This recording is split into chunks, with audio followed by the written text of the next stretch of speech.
के उत्थान के लिए और समाज से सीखें और उनको कुछ नई बातें जो है वो समाज में कम पढ़े लिखे लोगों तक भी वो सब बातें वहाँ पर पहुँचाएं जिन लोगों को वो बातें मालूम नहीं है। अभी ये कार्यक्रम जो रखा गया उसका मुख्य थीम और भी बृहद थीम आज़ादी का अमृत महोत्सव के रूप में किया गया, जिसकी शुरुआत लगभग 1 वर्ष पूर्व 12 मार्च को प्रधानमंत्री महोदय ने घोषणा की थी कि इस पूरे वर्ष को 75 वर्ष पूरे हो रहे हैं आज़ादी के। इस पूरे वर्ष को हम लोग आज़ादी के महोत्सव के रूप में मनाएंगे, अमृत महोत्सव के रूप में मनाएंगे।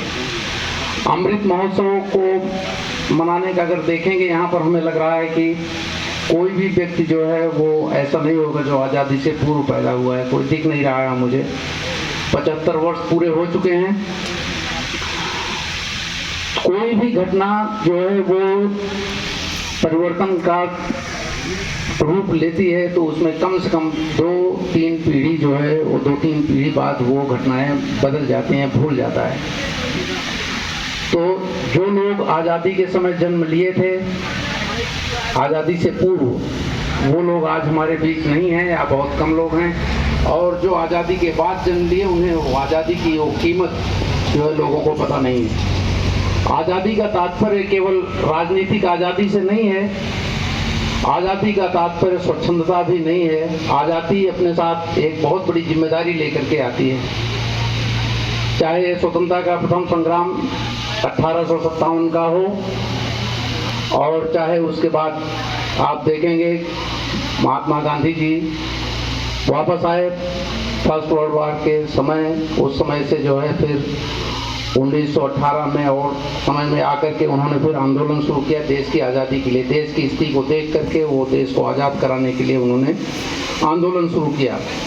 ये आंदोलन केवल एक व्यक्ति का नहीं था, पूरे समाज और देश के सभी नागरिकों का, हर वर्ग के लोगों का सहयोग था उसमें। फिर चाहे वो असहयोग आंदोलन की बात हो, चाहे भारत छोड़ो का आंदोलन चलाया गया हो, नमक सत्याग्रह हो, या हमें आज़ादी के लिए आज़ादी हमारा जन्मसिद्ध अधिकार, स्वतंत्रता हमारा जन्मसिद्ध अधिकार है, ये नारा हो, चाहे सुभाष चंद्र बोस जी द्वारा आज़ाद हिंद फौज की स्थापना हो, ये सब एक साथ में मिल करके धीरे धीरे क्रमवार ये हमें आज़ादी प्राप्त हुई। वैसे तो ये कहा जाता है कि गांधी जी ने बिना संघर्ष के आज़ादी जो है हमें दिलवा दी, दे दी हमें आज़ादी बिना खट बिना ढाल, साबरमती के संत तूने कर दिया कमाल। लेकिन ये ऐसा नहीं है, ये केवल एक पक्ष है। दूसरा पक्ष है जिसमें कि हमारे सभी लाला लाजपत राय, बाल गंगाधर तिलक और तमाम हमारे युवा लोग जिन्होंने अपने को बलिदान कर दिया। मैडम ने अभी काफ़ी लोगों का नाम यहाँ पर लिया और बहुत उत्प्रेरक संबोधन किया, और आप सब लोगों को ज़्यादा चीज़ें बताई। मैं उनके बारे में बहुत नहीं बोलूँगा, ना बोलना चाहूँगा। जब भी हम आज़ादी की बात करते हैं तो हम हमेशा जो है वो सेना को भी साथ में रखते हैं कि सेना से ही केवल आज़ादी मिली, ये भी नहीं। सेना तभी लड़ पाती है जबकि उसको पीछे से सभी लोगों का सहयोग मिलता है। सेना के पीछे जो है जनता जो रहती है, वो जनता का जब तक सहयोग नहीं है और जनता जब तक साथ नहीं होती तब तक सेना आगे लड़ाई नहीं लड़ सकती। जिस जगह जिस भूमि पर लड़ाई लड़ रही है सेना, उस जगह पर भी वहाँ के लोगों का अगर सहयोग नहीं है और उनका उत्साह नहीं है, उत्साह उनसे नहीं मिलेगा, तो सेना जो है वो हतोत्साहित होकर के वो वापस आ जाएगी, रह जाएगी। आज के वर्तमान माहौल में आप देख रहे हैं कि यूक्रेन में भी रशिया ने जो है वो अटैक किया हुआ है, लेकिन क्योंकि वहाँ के लोगों का सहयोग नहीं है तो इसलिए जो है वो सेना केवल बलपूर्वक जो है उन जगहों को कब्जा नहीं कर सकती। लेकिन जिन जगहों पर उनका सहयोग है उन जगहों पर उन्होंने कब्जा कर रखा है। तो ये आज़ादी हमें 75 वर्ष पूर्व मिली।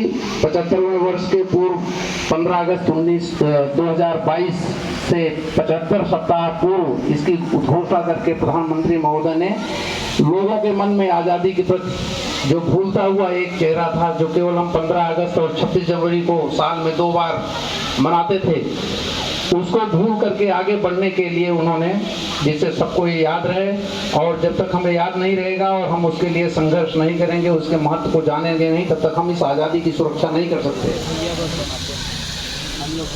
अभी इस आज़ादी के अमृत महोत्सव का मतलब आत्मनिर्भर भारत है, हर क्षेत्र में विकास है। आप देखेंगे पिछले वर्षों में हम किसी भी राजनीतिक दल का नाम नहीं लेंगे, किसी नेता ने काम नहीं किया ऐसा नहीं है। प्रगति जो है वो क्रमवार होती है, एक एक स्टेप पर आगे बढ़ते हैं। पहले के लोगों ने भी बहुत कार्य किया हुआ है, पहले के सभी नेताओं ने कार्य किया हुआ है, जनता हमेशा करती रही, लेकिन जनता काम तभी कर पाती है जबकि उस पर सरकार का जो है वो सहयोग हो, सरकार के द्वारा उसको वित्त दिया जाए। बिना वित्त के काम नहीं होता है, पैसे खर्च किए जाए तभी होता है।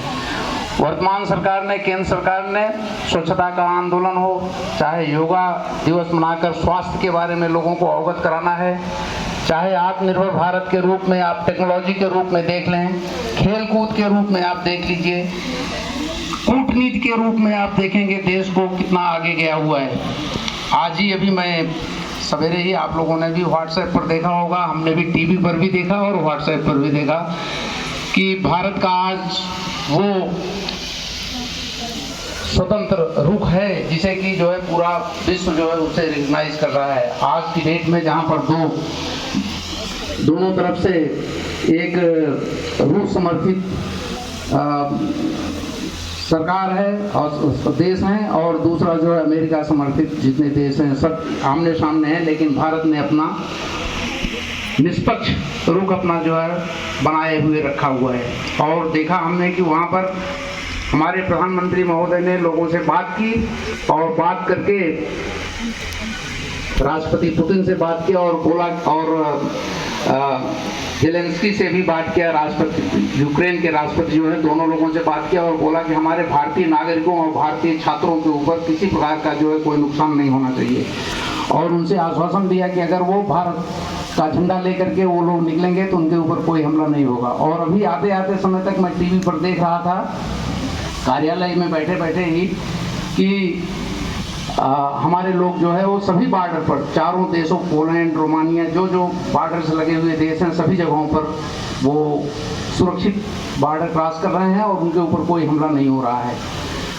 4 मंत्री आज हमारे देश के 4 मंत्री 4 देशों में जा रहे हैं जो कि बॉर्डर से लगे हुए हैं यूक्रेन से, जो चारों जगह से उसमें उनको वहाँ से निकलने में मदद करेंगे, सुरक्षित निकलने में मदद करेंगे। ये हमारे देश का गौरव है। हमारे देश का गौरव है कि पाकिस्तान के स्टूडेंट्स जो है उनका भी वीडियो आया हुआ है, टीवी के ऊपर भी दिखाया जा रहा है, जिसमें कि वो भारत का झंडा लेकर के भारत माता की जय बोलते हुए वो यूक्रेन की सीमा को पार करके और बाहर निकलने की कोशिश कर रहे हैं।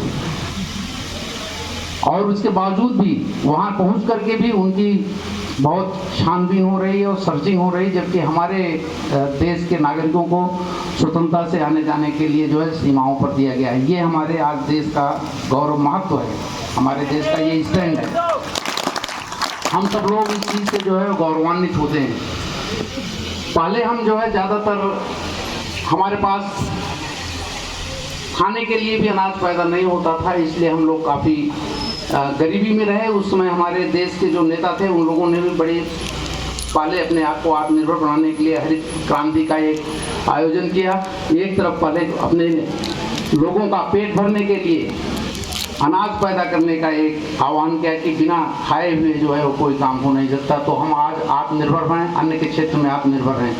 आज हम डिफेंस में पूरा